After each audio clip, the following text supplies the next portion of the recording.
Bonjour à tous, j'espère que vos vacances se sont bien passées ou j'espère qu'elles se passent bien si vous regardez ma vidéo en avance, avant la semaine de la rentrée. Donc aujourd'hui on va commencer le chapitre sur intégration sur un segment. Alors avant de commencer ce chapitre, j'ai une petite nouvelle. Comme on est en vacances, j'ai essayé de me mettre à votre place et de regarder un petit peu les vidéos que j'avais faites, comment ça pouvait se passer, on va dire, du côté élève. Et je me suis rendu compte que c'était pas évident de rester concentré tout du long parce que, à mon avis, le fait de voir justement un tableau blanc avec des écritures dessus, c'est pas du tout la même chose qu'en cours en fait. Où en cours vous avez le côté le visuel quoi. Déjà je pense que j'ai remarqué, après c'était mon ressenti, que justement quand on voyait mes mains, c'était déjà un petit peu plus concret, ça accrochait le regard, ça permettait peut-être mieux de se concentrer. Et donc voilà, j'ai trouvé un logiciel qui permet de faire des choses formidables, vous allez voir, et notamment d'incruster une petite vidéo de ma tête. Donc là, vous découvrez, j'imagine, mon visage sans le masque. Voilà, donc bonjour à tous. Et puis je pense, alors vous me direz, vous me ferez un retour, vous me direz ce que vous en pensez. J'espère que ça permettra de vous accrocher davantage et notamment de vous concentrer plus facilement au cours de la vidéo. Alors j'attends votre retour, vous me direz ce que vous en pensez. Donc, je reviens au chapitre 13, intégration sur un segment. Donc, dans ce chapitre, on a déjà fait un peu d'intégration. On a déjà vu des propriétés, mais que jusqu'alors, on n'avait pas encore prouvé. Donc en fait, dans ce chapitre, ça va nous permettre de prouver le lien qu'on avait énoncé entre intégrale et primitive. Alors, pour rappel, une intégrale, on avait dit rapidement, c'est en gros l'aire sous la courbe. Mais on n'avait pas donné de définition formelle à ce truc-là, c'était juste l'aire sous la courbe quand on a une fonction de R dans R. Et pour primitive, par contre, primitive, ça on connaît bien. C'est une fonction telle que quand je la dérive, c'est une fonction grand F, donc une primitive de petit f, c'est une fonction grand F telle que quand je la dérive, je retrouve petit f. Et la notion de dérivation, ça on l'a vu entièrement, on connaît la définition formelle du nombre dérivé avec la limite du taux d'accroissement. Donc de ce côté-là, pas de problème. Et on n'avait pas défini donc cette notion formelle d'intégrale, c'est ce qu'on va faire dans ce chapitre, et ça va nous permettre de prouver le lien qu'on avait vu justement entre intégrale et primitive. Parce qu'on avait dit que si je considère la fonction de la borne supérieure, c'est-à-dire la fonction qui a x associe l'intégrale entre ax de petit f, si petit f est continu, alors cette fonction est une primitive de petit f. Et ça, on va le prouver dans ce chapitre. Alors avant de le prouver, il va falloir définir ce qu'est... voilà, il va falloir définir ce qu'est une intégrale. Donc normalement, vous voyez... je vante le logiciel, c'est OBS, entièrement gratuit, logiciel open source, qui permet aussi, entre autres, pas que de mettre une petite vidéo de ma tête, mais aussi d'afficher le poly du cours, ce qui sera très pratique, notamment pour ce chapitre. Poly du cours avec petite vidéo incrustée, bah oui, on s'amuse comme on peut pendant les vacances confinées. Et donc, dans ce chapitre intégration sur un segment, on va commencer par les fonctions en escalier. On va définir justement ce qu'est une fonction en escalier. C'est une fonction sur laquelle ce sera facile de définir proprement ce que va être l'intégrale, entre guillemets, l'intégrale sous l'aire sous la courbe, l'intégrale d'une fonction en escalier. Et à partir de là, grand 2, donc, on va pouvoir définir, vous voyez, grand 2, petit 2, définition de l'intégrale d'une fonction continue sur un segment, ce qui va nous permettre, notamment dans le grand 4, de voir le lien entre primitive, de prouver le lien entre primitive et intégrale. Et vous voyez qu'on va voir aussi dans ce chapitre une nouvelle chose, les sommes de Riemann et formule de Taylor. Alors, la dernière, vous la connaissez, la formule de Taylor-Young. On va justement dans ce chapitre prouver la formule de Taylor-Young qu'on avait jusqu'alors seulement énoncée. Et on va la prouver à l'aide des formules, à l'aide notamment de la formule de Taylor avec reste intégral. Donc voilà, il va y avoir plusieurs formules de Taylor qui ressemblent à la formule de Taylor-Young, donc qui vont être assez faciles à retenir grâce à cela.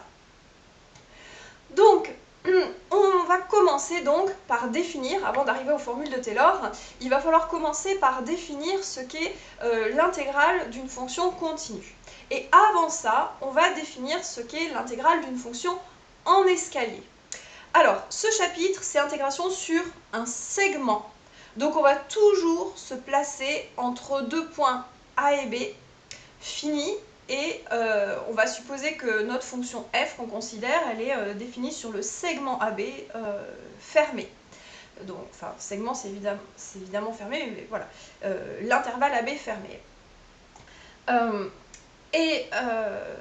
L'année prochaine, vous verrez des fonctions continues sur autre chose qu'un segment, sur un intervalle. Ça pose d'autres problèmes, ça s'appelle ce qu'on appelle les intégrales généralisées, mais pour l'instant, au programme de première année, on se place uniquement donc, sur un segment. Donc, dans tout le chapitre A et B, désigne deux réels. Lorsqu'on considère le segment AB, on suppose implicitement que A est strictement plus petit que B. Grand A, fonction en escalier, donc définition. Donc avant de définir ce qu'est l'intégrale d'une fonction en escalier proprement, je vais expliquer sur un petit dessin ce qui se passe. Alors oui, si vous avez vu, il y a une petite coupure dans la vidéo. J'ai pas encore bien l'habitude du logiciel et j'ai oublié de rebasculer sur le tableau. J'ai tout expliqué sur un dessin alors qu'il y avait le poli du cours et que vous ne pouviez rien comprendre. Donc c'est pas grave, on recommence tout. Donc on a deux points A et B et ici il y a un type de fonction, en fait, c'est les fonctions qu'on va appeler des fonctions en escalier, pour lequel il est très facile de définir ce qu'est l'intégrale. C'est les fonctions de ce type-là. Donc ici, je trace la courbe de f, le graphe de f.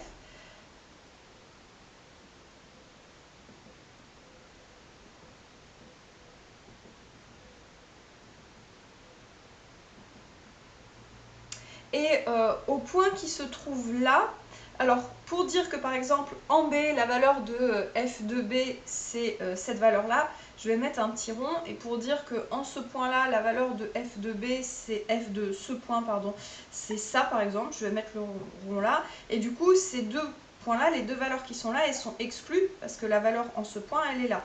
Du coup, pour dire que c'est exclu, je fais une sorte ici de demi-cercle.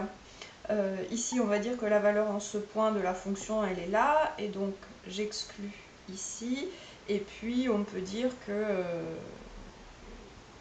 la valeur en ce point, c'est ça. Et par exemple, quand A, on a ça.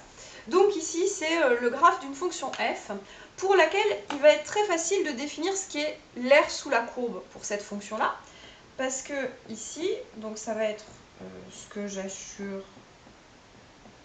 là, ce sont des rectangles. Tout ce que vous voyez là, ce sont des rectangles, donc leur R, c'est facile.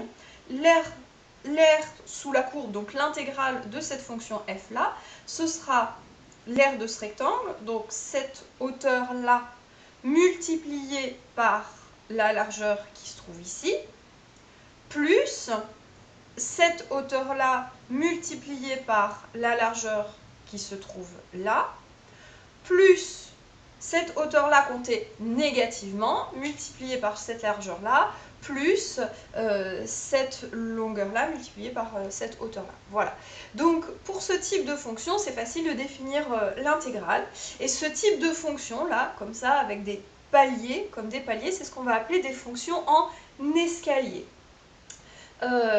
Et donc, les points qui se trouvent ici, A, le point qui est là, ce point qui est là, ce point-là et B. On va l'appeler donc A ici, je vais l'appeler x0, celui-là x1, le point qui se trouve ici x2, x3 et b égale x4, et dans le cas général en fait ce sera un x indice n. Les points x0 jusqu'à x indice n vont constituer ce qu'on appelle la subdivision, une subdivision, on va voir qu'il y en a plusieurs, une subdivision adaptée à la fonction f. Voilà pour l'idée. Maintenant on va rédiger tout ça. Donc définition.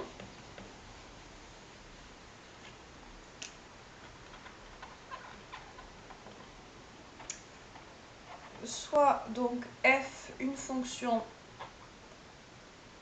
de AB dans R. Ah, j'ai pas encore bien l'habitude. Faut pas que j'écrive ici. Voilà, soit f de AB dans R. On dit que f est en escalier.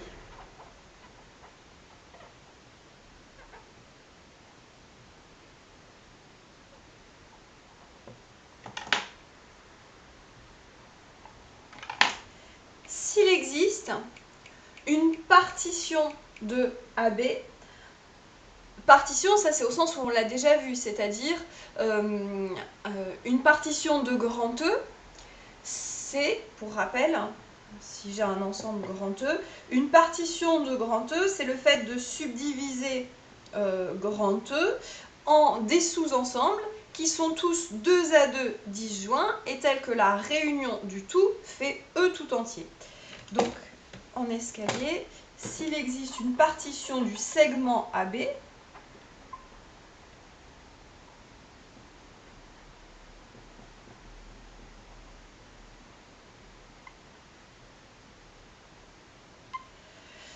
en un nombre fini d'intervalles sur lesquels, donc c'était mes intervalles c'était x0, x1, x1, x2, l'intervalle x2, x3, etc. Sur lesquels, sur chacun de ces intervalles-là, si j'exclus les valeurs aux extrémités, les intervalles donc de la forme xi, xi plus 1, sur ces intervalles-là, la fonction f, ben, elle était constante. S'il existe donc une partition de AB en un nombre fini d'intervalles,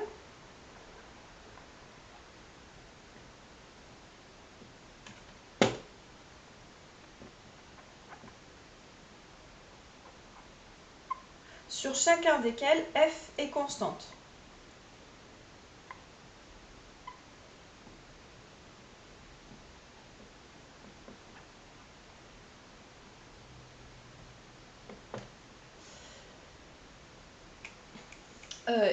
Il existe alors, donc maintenant je vais introduire les notations, je vais les appeler du coup x0 jusqu'à xn, et je vais appeler ça la subdivision de AB adaptée à la fonction d'escalier f.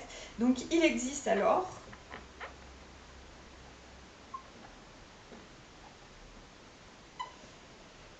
une suite finie, donc ces intervalles je les ordonne de sorte que les points x0, on a x1 qui est strictement plus grand que x0 et le x0 c'est l'extrémité A qui est lui-même strictement plus petit que x2, strictement plus petit que x3, etc. jusqu'à xn qui est l'extrémité B. Il existe une suite finie strictement croissante et je vais l'appeler sigma. Sigma pour subdivision, sigma minuscule, donc lettre grecque, sigma minuscule, sigma égale xi pour i compris entre 0 et n, avec du coup x0 on a dit c'est a, et le dernier xn c'est b, tel que f est constante sur xi, xi plus 1. Et ce qui se passe au point xi, la valeur de f au point xi, on s'en fiche, ça ne change pas la valeur de l'intégrale en fait. Telle que f soit constante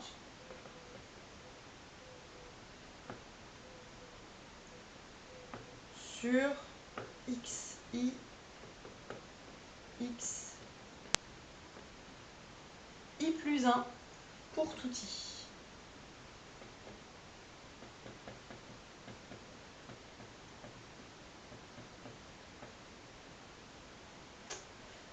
Et donc, dans ce cas, on dit que sigma est une subdivision de AB adaptée à la fonction f.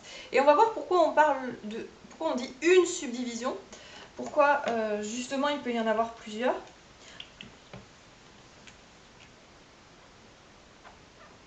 Dans ce cas, on dit que sigma est une subdivision de AB adaptée à la fonction en escalier petit f.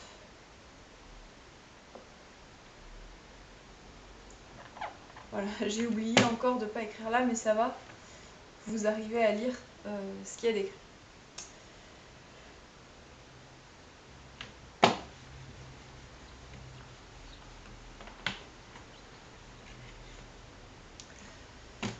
Alors pourquoi est-ce que, justement, pourquoi est-ce que j'ai écrit une subdivision? Pourquoi est-ce qu'il peut y en avoir plusieurs?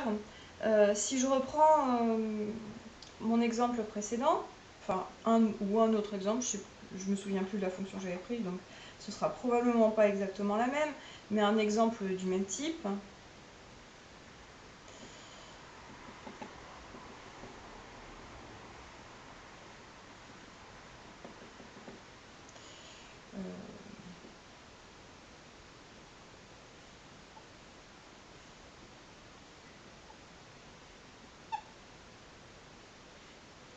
Voilà. Par exemple ça. Donc ici, on a dit ça c'est x. A c'est x0. Ici j'ai x1. Ici x2. x3. Et b égale x4. Et ici n égale à 4. Sur mon exemple. Pourquoi est-ce qu'il peut y avoir d'autres subdivisions du segment AB sur lesquelles, si je reprends juste ma définition, des subdivisions de AB, enfin une subdivision de AB, ou je vais en donner une autre, telle que la fonction f restreinte à chacun des, donc je vais les appeler x'0 jusqu'à x'n, telle que f restreinte à x'i, x'i plus 1 est constante. Il n'y a pas que celle-ci, il y en a d'autres.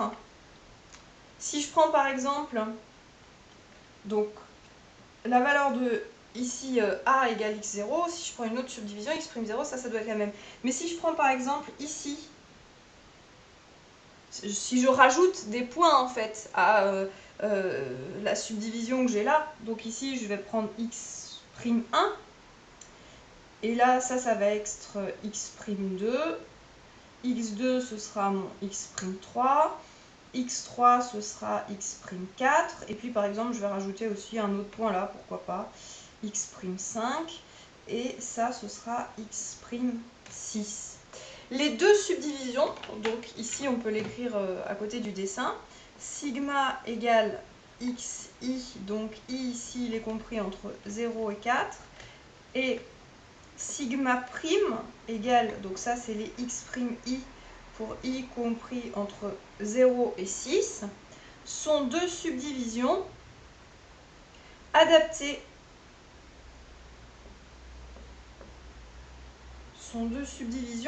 à f.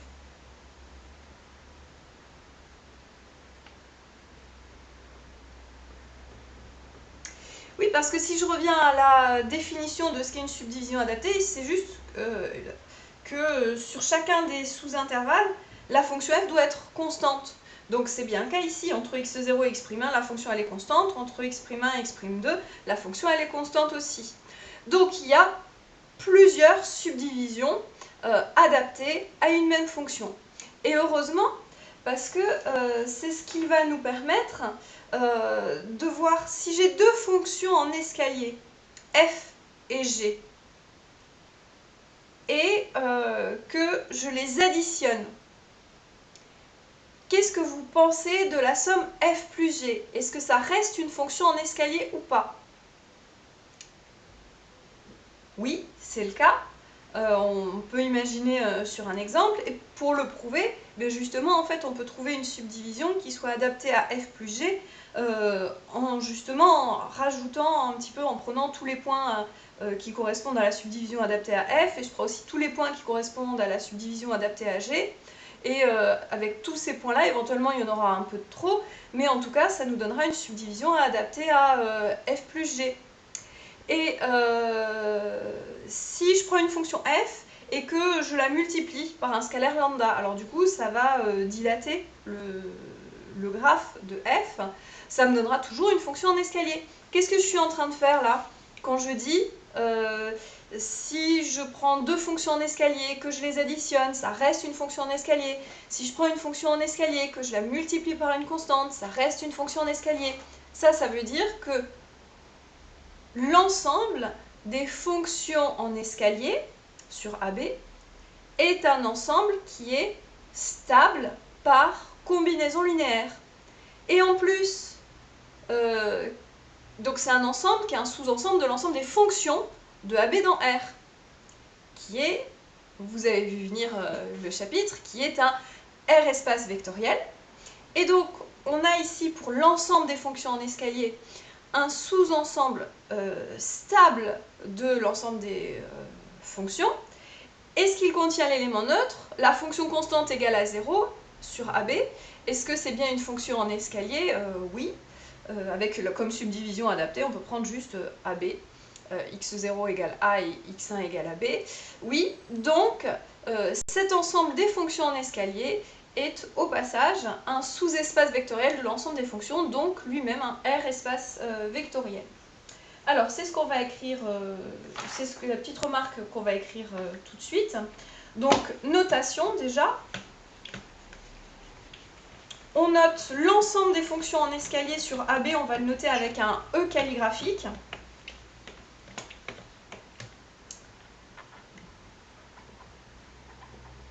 Donc, notation.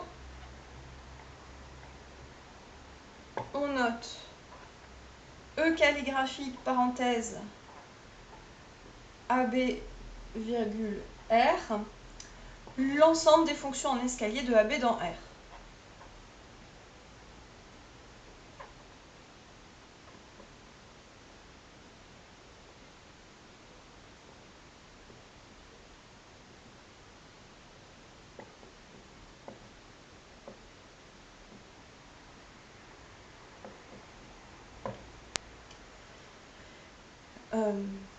Et donc, proposition, cet ensemble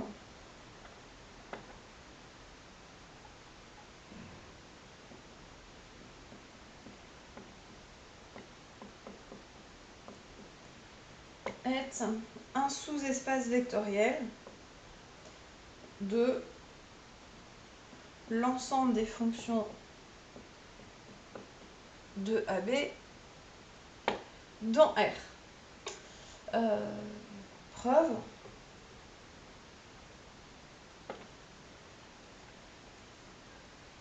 Donc, la fonction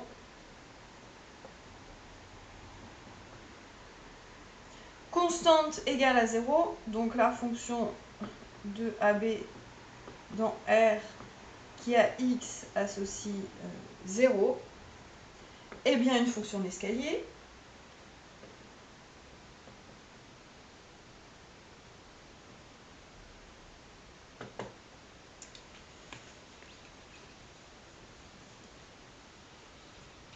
Si f est une fonction en escalier, le fait que lambda f, pour n'importe quelle valeur de lambda réel, soit encore une fonction en escalier est évident.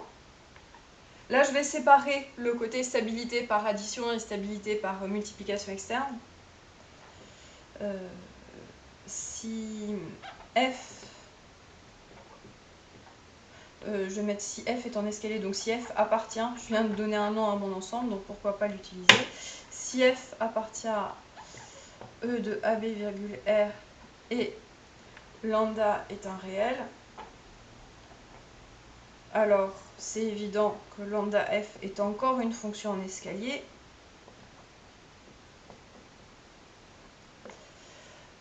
Voilà, et donc le point le plus délicat, donc du coup ici c'est celui-là. Si je prends f et g, deux fonctions en escalier,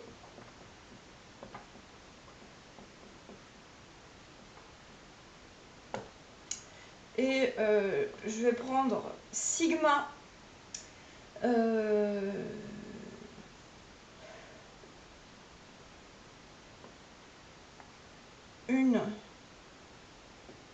soit sigma respectivement sigma prime, une subdivision adaptée à f respectivement g.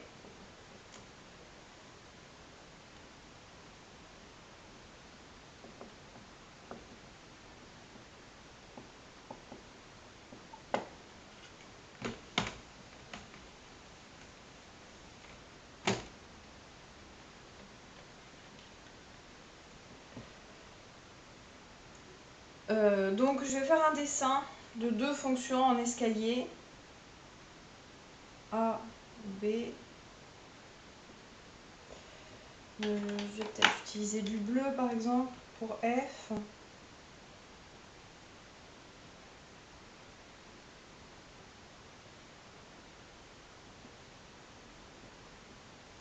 Donc ça c'est en bleu, c'est la courbe de F. Du coup, sigma c'est ça correspond, le A qui est là il correspond à x0, là j'ai x1 et B c'est x2. Sigma ici c'est x0, x1, x2. Celle-ci c'est la subdivision, enfin c'est une des subdivisions pardon, adaptées à F. Et je vais faire le graphe de G par exemple.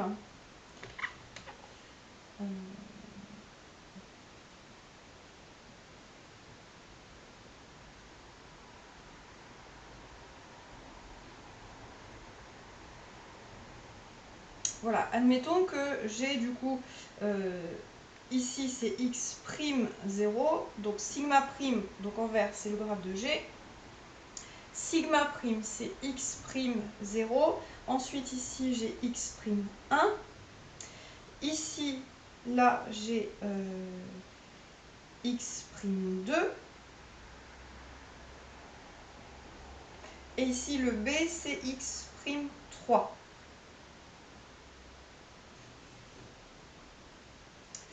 Et si je considère la fonction f plus g,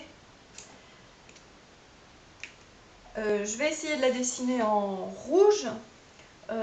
La fonction f plus g, on va avoir ici, vous voyez que sur l'intervalle ax'1, la fonction f plus g, j'aurais peut-être dû faire un dessin plus gros, tant pis.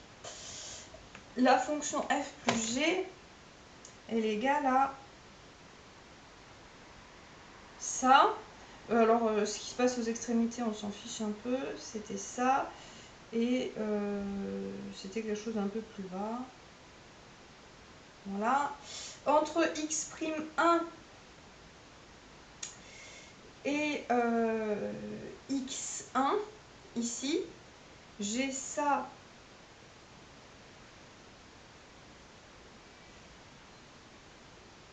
plus tout ça que je vais reporter là. Donc on va avoir quelque chose comme ça ici. Et la valeur en ce point, c'est la valeur en ce point. Voilà, donc là c'est exclu. Et là, ça va être exclu aussi. Et ensuite, de là à là, c'est ça plus ça. Donc on va avoir quelque chose comme ça. Bon, alors c'est pas les valeurs au point, c'est pas très important. Peut-être que je vais faire des erreurs, peut-être que je vais me tromper, je sais pas. C'est ça et ça. Donc celle qu'il faut que je prenne, c'est la suivante. Et là, c'est ça plus ce petit bout là, donc c'est peut-être quelque chose comme ça. Voilà. Alors il y a peut-être des erreurs aux extrémités. Je suis allée un peu vite. Mais en tout cas, ce qui est sûr, ce qu'on voit bien, c'est que c'est encore une fonction en escalier. Et si on cherche une subdivision adaptée à cette fonction en escalier, donc ça c'est le graphe en rouge de f plus g. La subdivision adaptée, ben justement on prend tous les points ici qui apparaissent, à la fois tous les points qui apparaissent dans sigma et tous ceux qui apparaissent dans sigma prime. Donc ici, ce serait, ben, le premier c'est x0, c'est la même chose que x'0. Ensuite, j'ai le point x'1. Ensuite, j'ai le point x1. Donc en fait, ça, ce serait la valeur de x seconde 0. Ça, c'est la valeur de... Je ne sais pas si avec mes égales, on le voit beaucoup. Ça, c'est x seconde 0. Et je vais éviter de l'écrire, du coup. x'1, x1, x'2. Et le dernier, x2. Qui est aussi égal à x'3. Voilà, donc j'ai pris tous les points et ça me donne une subdivision adaptée à f plus g. Donc, je vais faire une phrase, ça c'était sur l'exemple, maintenant je vais faire une phrase pour généraliser. Si f et g sont deux fonctions en escalier de AB dans R, et donc on a dit sigma c'était la subdivision adaptée à f et sigma prime celle adaptée à g, alors la subdivision...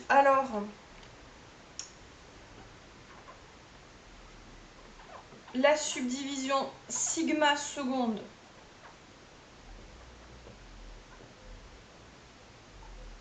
la subdivision de AB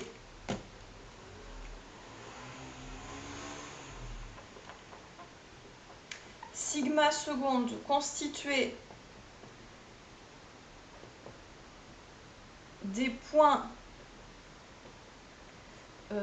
présents dans les deux subdivisions sigma et sigma prime, constituée des points des deux subdivisions sigma et sigma prime,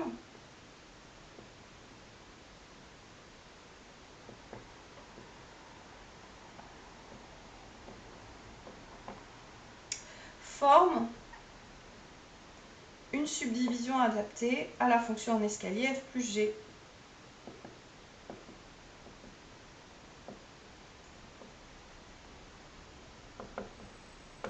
Et forme une subdivision adaptée. En fait, c'était une subdivision, comme j'ai rajouté des points, c'est une subdivision qui est à la fois adaptée à f, qui est à la fois adaptée à g, et donc elle est adaptée à f plus g. Adaptée à la fois à f et à g, et donc à f plus g.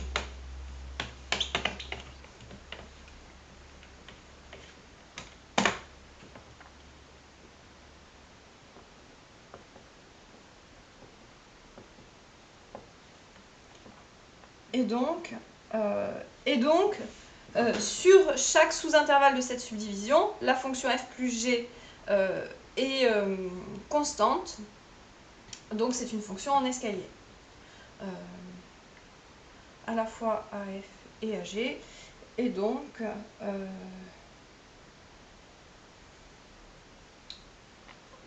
la fonction f plus g est constante sur chaque sous-intervalle de sigma seconde. Ainsi, f plus g est bien une fonction en escalier.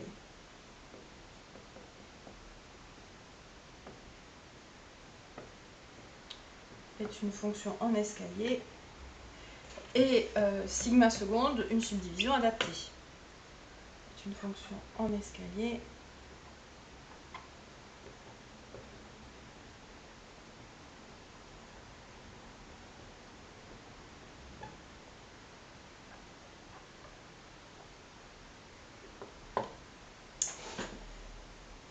voilà. Donc ça c'est pour la définition de fonctions en escalier et puis des petites propriétés des fonctions en escalier. Maintenant on va pouvoir définir l'intégrale d'une fonction en escalier. Donc petit 2, intégrale d'une fonction en escalier.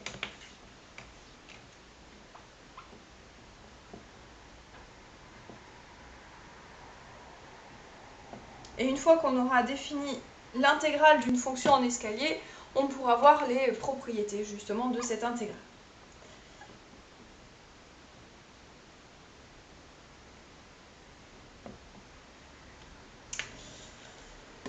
Alors on a dit définition, soit f une fonction en escalier de AB donc dans R, soit je vais l'appeler sigma égale xi, une subdivision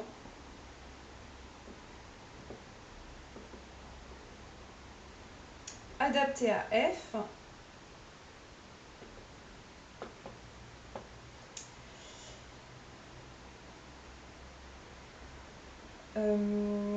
alors,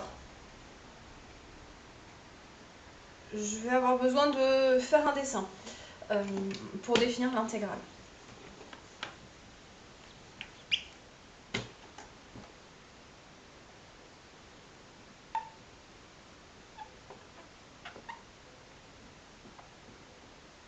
Donc on a dit une subdivision adaptée, donc par exemple ici j'ai, donc on a dit A égale x0, ici par exemple j'ai x1, x2 et b égale à x3.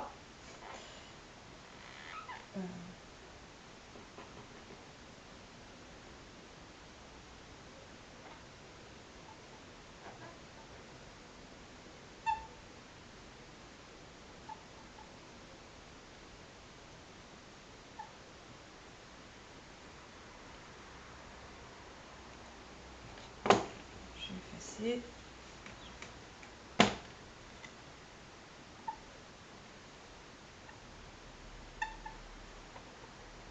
On va mettre la valeur ici. Et là, c'est b égale à x3.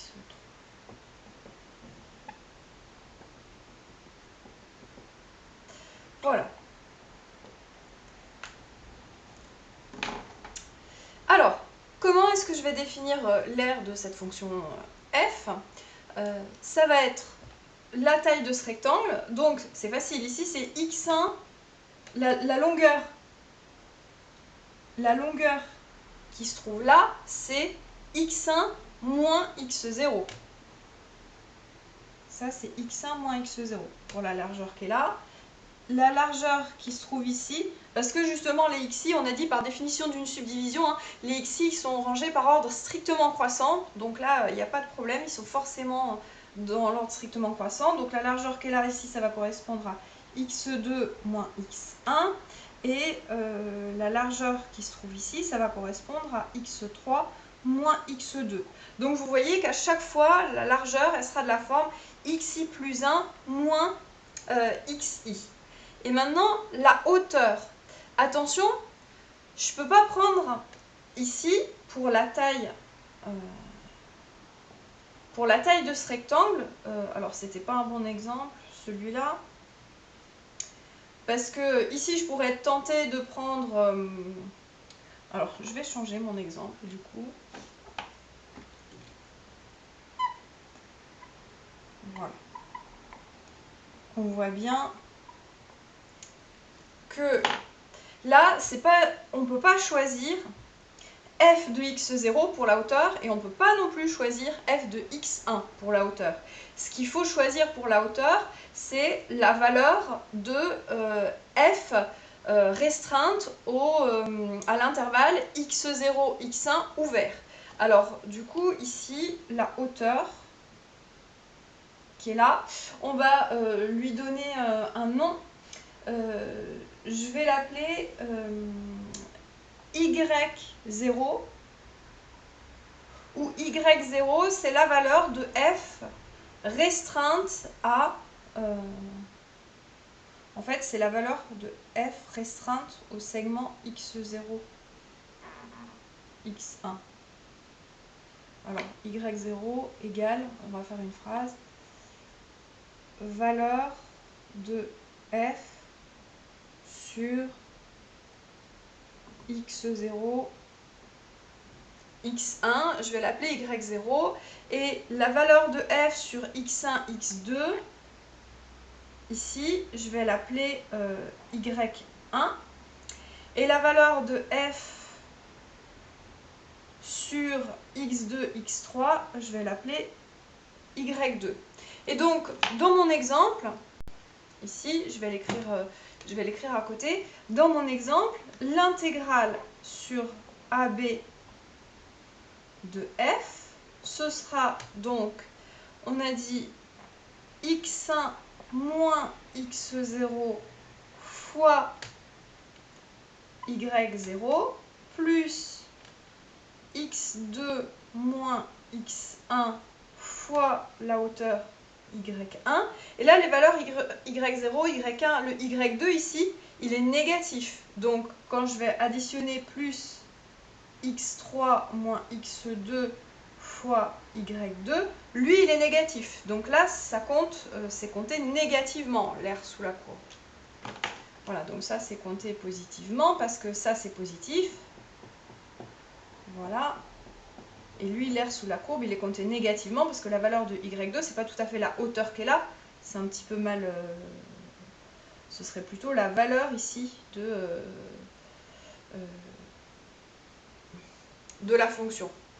Donc là, c'est peut-être pas terrible de faire une petite flèche. Bon, tant pis, je vais laisser les flèches. Vu que j'ai mis le moins là. Voilà, et maintenant je vais généraliser ça. Du coup, pour généraliser ça, pour toute i, donc là je vais définir ce qu'est yi pour tout i compris entre 0 et ici mon petit n c'était 3, donc pour tout i compris entre 0 et n-1, pour tout i appartenant à 0, n-1, on pose 2 points, yi égale la valeur de f restreinte à xi plus 1. On appelle donc intégrale de f sur AB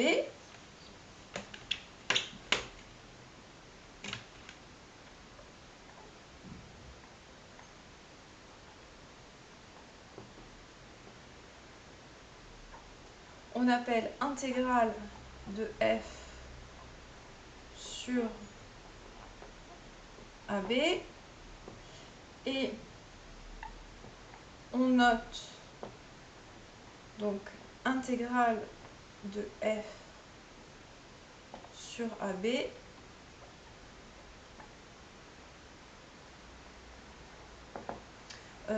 la somme. Donc on a dit, remarquez que pour l'instant je mets sur le segment AB. On verra plus tard l'intégrale entre, parce que pour l'instant le B il est strictement plus grand que A. J'expliquerai plus tard ce qu'on va noter l'intégrale entre A et B, avec ici AB de f. Dans cette notation-là, le B ici, il n'est pas forcément strictement plus grand que A. Et en fait, lorsqu'il est plus petit que A, ce sera l'opposé de l'intégrale sur le segment BA. Ça, c'est dans le cas où B est strictement plus grand que A. Mais cette notation-là, elle viendra après. Pour l'instant, je mets sur le segment AB où j'ai supposé A strictement plus petit que B. Donc, on a dit, c'est, si j'écris, c'est une somme du coup. Somme des, on a dit, xi plus 1 moins xi fois yi pour i allant de 0 jusqu'à n-1. Alors, attention, ici, dans la notation que j'utilise, je ne fais pas intervenir le symbole sigma subdivision adaptée. Alors que là, dans ma formule, les xi plus 1, ils dépendent de la subdivision que j'ai choisie. Et on a vu qu'il peut y avoir plusieurs subdivisions adaptées à une même fonction f.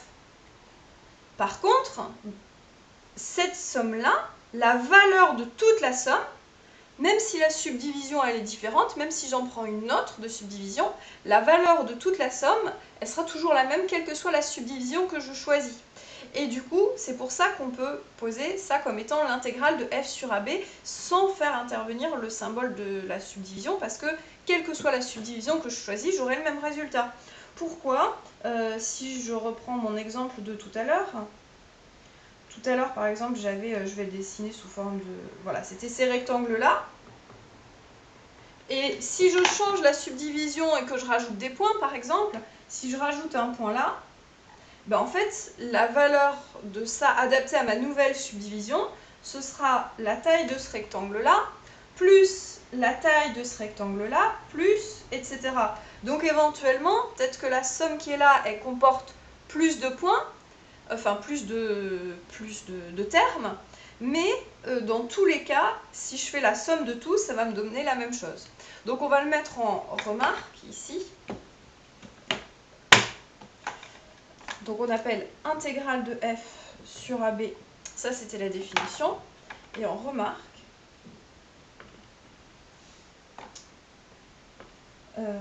la valeur de l'intégrale ne dépend pas de la subdivision choisie. La valeur de l'intégrale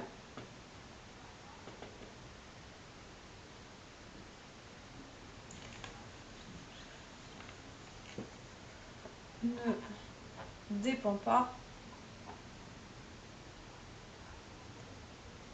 de la subdivision choisie.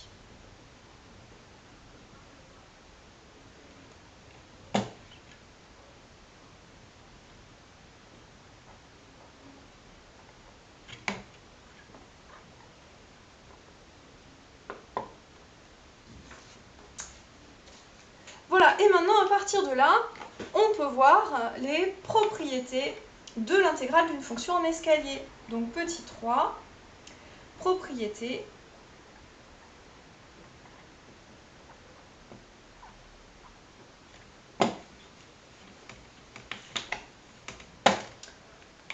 de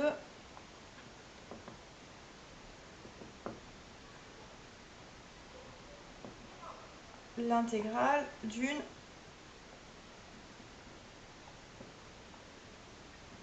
fonction en escalier. Alors, ces propriétés, elles sont écrites dans le poly. Donc on va passer au polycopier. Voilà, formidable.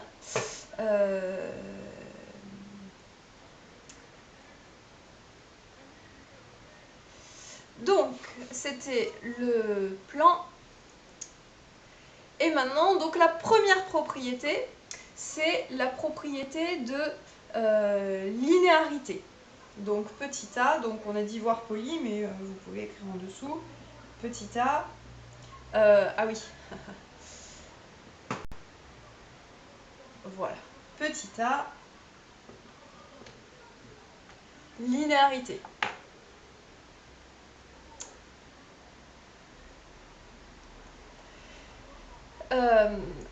Donc, l'intégrale sur AB de la fonction lambda f plus mu g, c'est lambda fois l'intégrale de f plus mu fois l'intégrale de g. Alors, je vais peut-être augmenter un petit peu la taille. Voilà. Pour tout lambda et mu, et pour toute f fonction en escalier, on a cette formule-là. Alors, et cette propriété-là, ça revient à dire que l'application qui a f associe son intégrale est linéaire. Mais la définition de linéaire, on la verra plus tard dans le chapitre sur les applications linéaires. Pour l'instant, j'ai choisi d'inverser un petit peu l'ordre des chapitres, donc on n'a pas encore vu cette définition. C'est pas grave, vous retenez juste cette propriété ici. très importante, intégrale de lambda f plus mu g, c'est lambda intégrale de f plus mu intégrale de g. Et pourquoi est-ce que cette propriété-là, elle est vraie? C'est facile.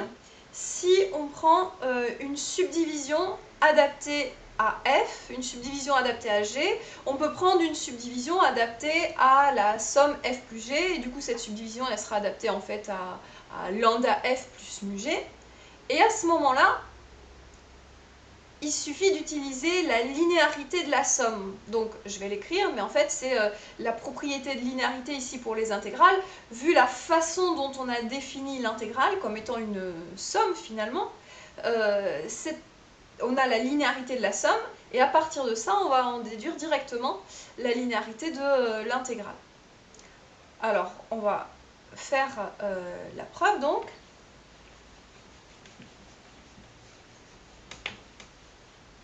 Donc j'écris pas la proposition étant donné que vous l'avez sur le poly, et je vais juste dans le cours faire la preuve de la proposition,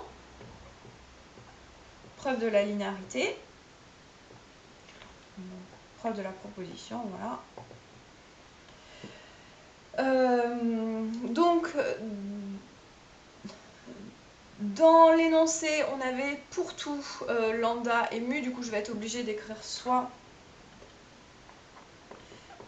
lambda mu de scalaire et f et g de fonctions en escalier.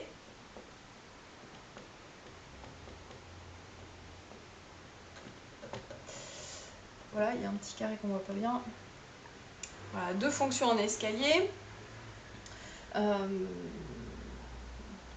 Soit, on a vu qu'il en existait, donc je vais directement poser sigma égale xi, une subdivision adaptée à la fois à f et à g, donc adaptée à lambda f plus mu g. Il suffit pour ça de prendre une subdivision adaptée à f, une subdivision adaptée à g, et de prendre tous les points qui apparaissent dans ces deux subdivisions. Adaptée à la fois à f et à g, et donc à lambda f plus mu g. Alors, on pose pour tout i compris entre 0 et n-1. Je vais utiliser les mêmes notations que tout à l'heure. yi, ça va être la valeur de f restreinte à xi, xi plus 1. Et je vais appeler z indice i la valeur de g restreinte à xi, xi plus 1. Donc yi égale valeur de f sur, étant donné qu'on sait que f est constante sur xi, xi plus 1, et z indice i, pareil, mais la valeur de g sur xi, xi plus 1. Alors,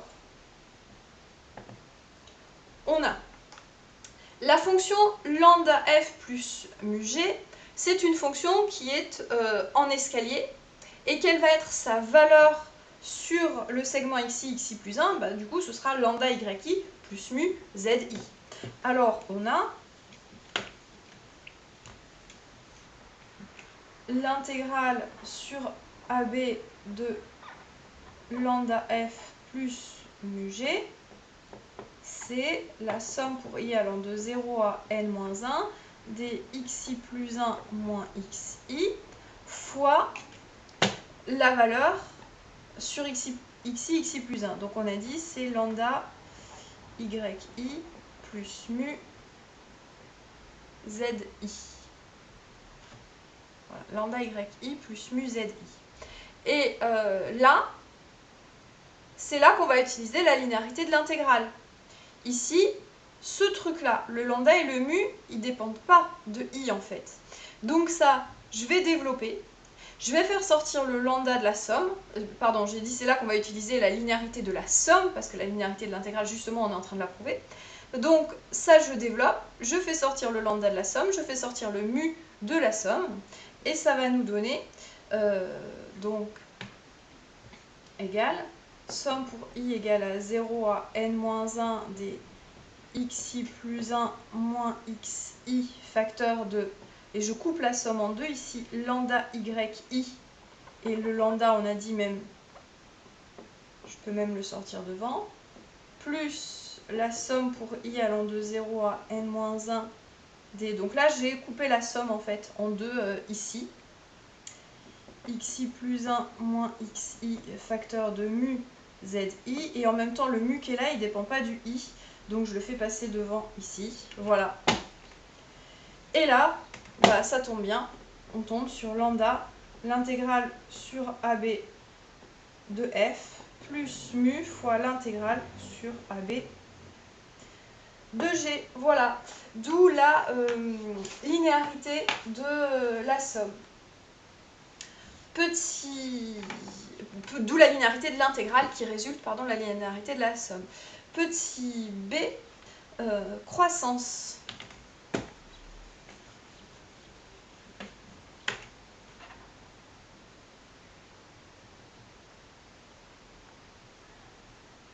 Donc propriété de croissance de l'intégrale. Donc je reviens au polycopier.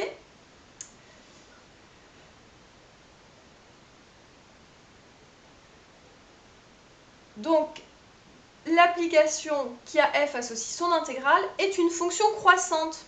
Alors quelle était la définition de fonction croissante? C'est si x est plus petit que y, alors phi de x est plus petit que phi de y. Autrement dit, ici, c'est si f est plus petit que g, alors l'intégrale de f est plus petit que l'intégrale de g.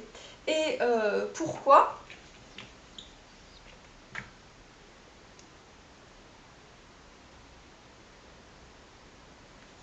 Alors, pourquoi est-ce qu'on a ça? Preuve de la proposition.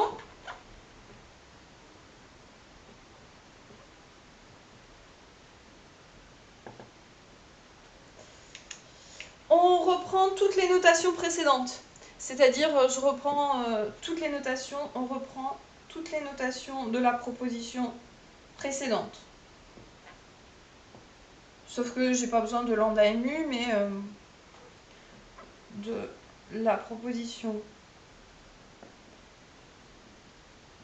précédente pour f et g qui sont deux fonctions en escalier. Alors, qu'est-ce que ça veut dire? Sauf que ici, je suppose, contrairement à la proposition précédente, je suppose que f est plus petit que g. Qu'est-ce que ça veut dire? Si je fais un dessin,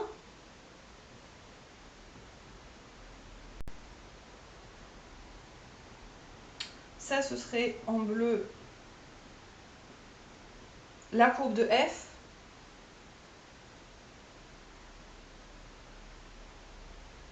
Par exemple comme ça. F plus petit que g, ça veut dire qu'en chaque point de AB, c'est la définition de f plus petit que g, c'est pour tout x compris entre a et b, f de x est plus petit que g de x. Donc ici, en chaque point, si je trace une fonction g, en chaque point, elle doit être plus grande.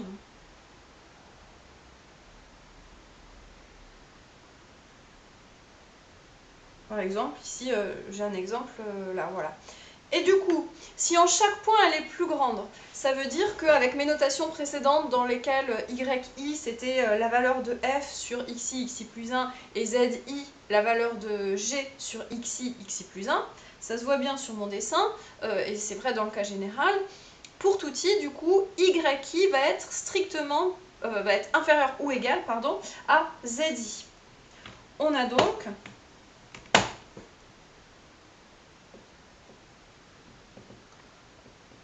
pour tout i, yi qui est inférieur ou égal à zi. Et de là, d'où,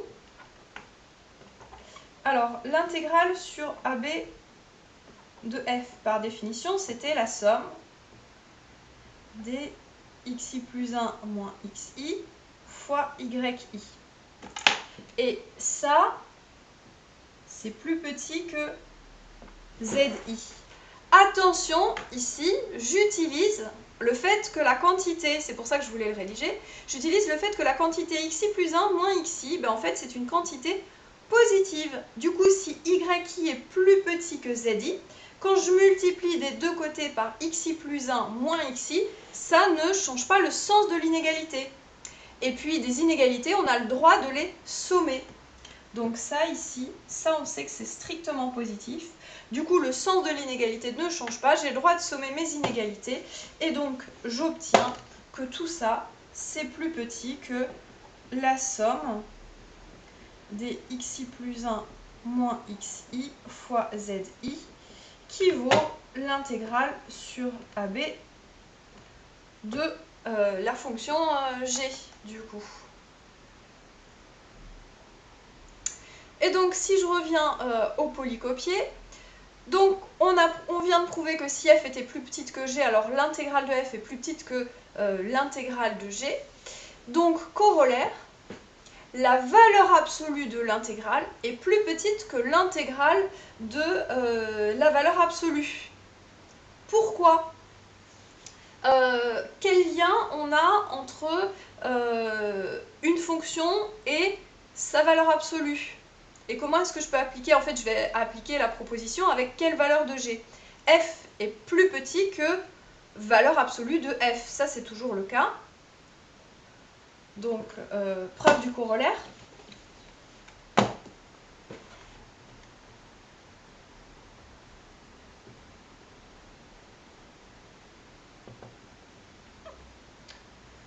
On a, donc je ne réécris pas en soit f, on fixe f, une fonction en escalier. On a que f est plus petit que sa valeur absolue. Donc,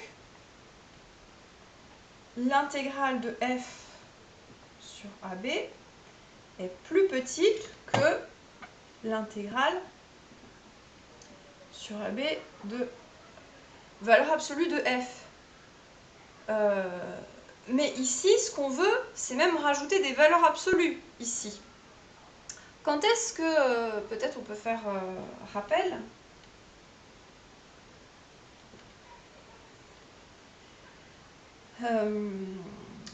Valeur absolue de x est inférieure ou égale à r si et seulement si, par définition, x, si vous imaginez, j'ai la droite des réels ici, j'ai 0, j'ai r. La valeur absolue de x, elle est plus petite que r, si soit x, il est là-dedans, soit x, il est là-dedans. Et ici, j'ai moins r. Si et seulement si, le x, il est compris entre moins r et plus r. C'est une équivalence. Donc ici, c'est une équivalence. Donc ici, si je veux mettre des valeurs absolues, il faut que je vérifie, est-ce que c'est bien le cas? Donc pour l'instant, je mets un point d'interrogation. Est-ce que ça, c'est aussi plus grand que moins l'intégrale de valeur absolue de f? Et oui, parce que ici, le moins, on a vu que j'en avais le droit de le rentrer à l'intérieur. Et f, elle est plus petite que sa valeur absolue, mais elle est aussi plus grande que moins sa valeur absolue. Du coup, comme f est comprise entre sa valeur absolue et l'opposé de sa valeur absolue, on peut en déduire ça. Vous pouvez mettre le rappel dans un coin. Et ça veut dire exactement la propriété de l'énoncé. À savoir que la valeur absolue de l'intégrale de f, donc du coup la valeur absolue de ça est plus petite que l'intégrale de valeur absolue de f. Voilà. Et dernier petit point, petit c, additivité des intervalles. Petit c, additivité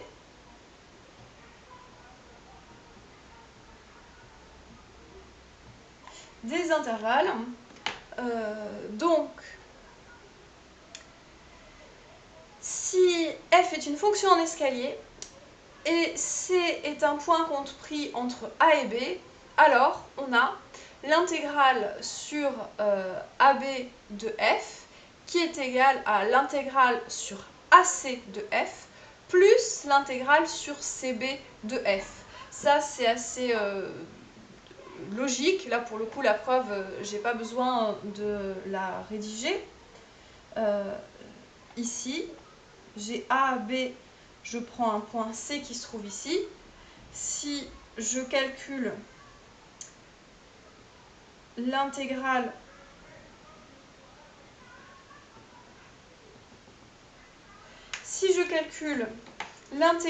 de f sur AB, il s'agit d'une somme, donc je fais la somme de ça, plus ça, plus ça, plus ça. Il s'agit bien de l'intégrale de f sur AC, plus l'intégrale de f sur CB, parce que justement, une somme, je peux la décomposer, une somme de sommes, ici, je peux la décomposer en... Ça me donne une somme, enfin voilà. Voilà, vous avez compris. Donc ce qui termine le paragraphe grand 1 sur les fonctions en escalier et les intégrales de fonctions en escalier. Maintenant, on verra ça la fois suivante. Ça va nous permettre de définir l'intégrale d'une fonction continue sur un segment. À voir dans la suite, donc. Et n'hésitez pas à m'envoyer des commentaires si ça vous aide, du coup, le fait d'avoir une vidéo ou s'il y a des choses que je peux encore améliorer.